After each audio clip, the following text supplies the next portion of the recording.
Welcome back. Today we're going to talk about the headlights and the trim ring, as well as adjusting the azimuth and elevation for aligning the headlights. What I have that came with the car I purchased are these wonderful CBA headlights. Unfortunately, if you look at the Dino compendium, those are actually incorrect. Those are an upgrade, an aftermarket upgrade. And if you're going to show at concourse, you need to have Westinghouse 6014s here too. Now, in order to change the headlights or get anywhere near adjusting them, you have to deal with this trim ring here. And this can be quite tricky.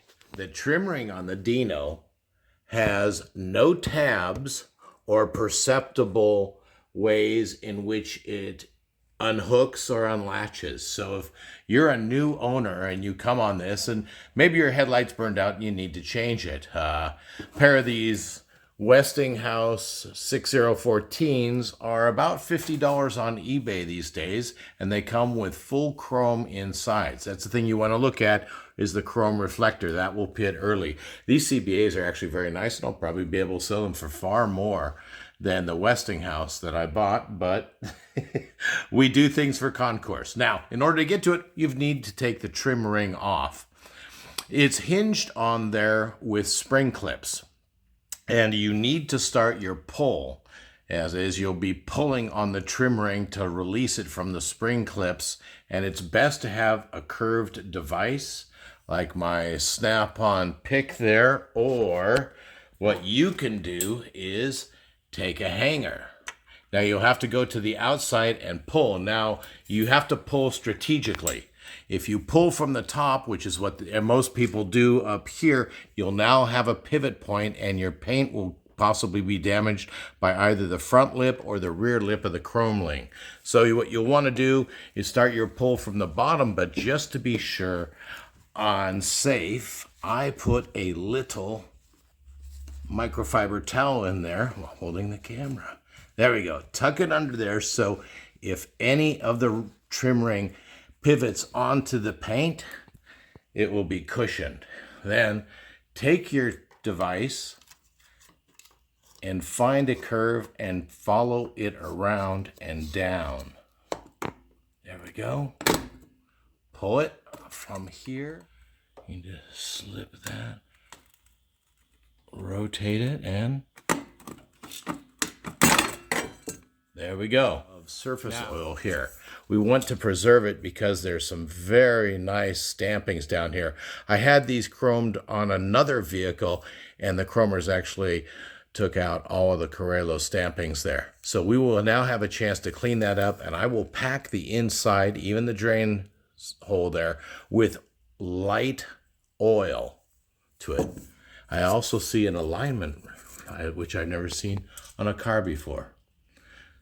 By the magic of television, I have used Never Dull to clean the chrome here and shine it up, and I use WD-40 to pack a little bit. You see a couple of small spots of rust starting to happen there, and we're going to stop that with the light oiling of WD-40, and you can see our markings are very crisp and clean on the Proiettore Carrello on the headlight ring. Now, I've never seen one of these before. The fitment ring inside the trim ring is actually a Carrello part. This rubber is very, very dried. How neat. And we'll have that ready off to the side. Put that on a nice comfy towel. Here is our 6014 ready to go in, and here's our CBA. Now, if we were to adjust the headlights up and down, or elevation would be this center Phillips screw right there, and left to right, or azimuth, would be this horizontal screw there. That's both act on the base plate. There is a chrome trim ring in front of that holds the light to the housing. Since we're going to change the lights, we need to remove these by sliding them. Do you see how it's... And there are, 3 of them around? Let's move this off to the side. There are 3 retaining screws, Phillips screws, here, here and here, and I've had to unloosen them 4 turns before I can move the head of the screw to the other. Now you could just remove them all together and you wouldn't have this problem, but this is made to have a larger hole so that if you wanted to, let's see if we can loosen it.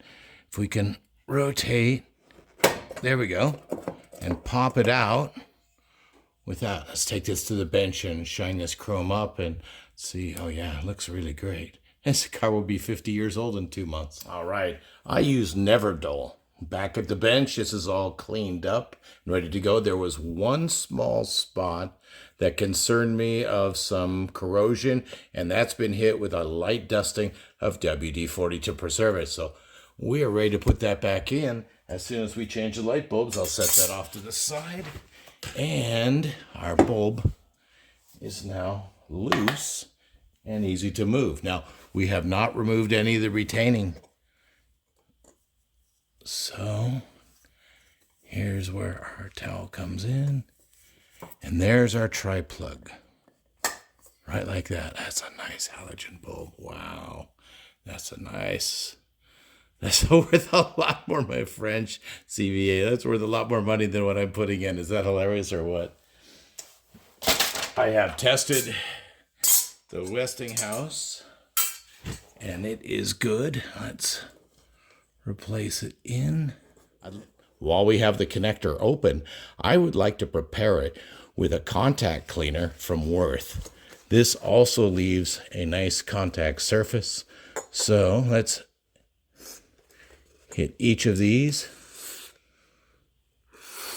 It will clean them and then add a protective layer to it. We'll let that drain out. Just to reconnect. I will also wipe down the connectors. Let's reattach. There's a nice solid attachment. There are lumps on the back that fit into these slots, and this Westinghouse fits perfectly. Let's get our trim ring back up. Right, push the light into its stop so it can't rotate. Now fit the trim ring to the inside nut first. That will be the tough one down here. Hold the headlight in with one hand, and with the other, lower the trim ring onto the set screws a few degrees. Lock it into place. Once the mounting ring is in, before we put the trim ring in, let's test it and see if they work. High beam, low beam, and off beam. There we go. Now, to mount the trim ring, you want the drain hole at the bottom. We'll put that down there using our Carrello.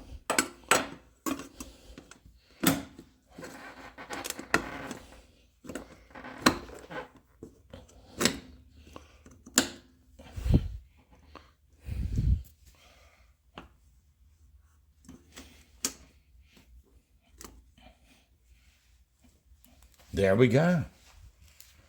Job well done. Hey, welcome back. I just went for a drive in the Dino, enjoying the new clutch. And as I came back, I did a walk around. And what I noticed was that the exhaust was hanging lower on the driver's side than the passenger side. And you can see the failed rubber bumpers right there. They're actually split. And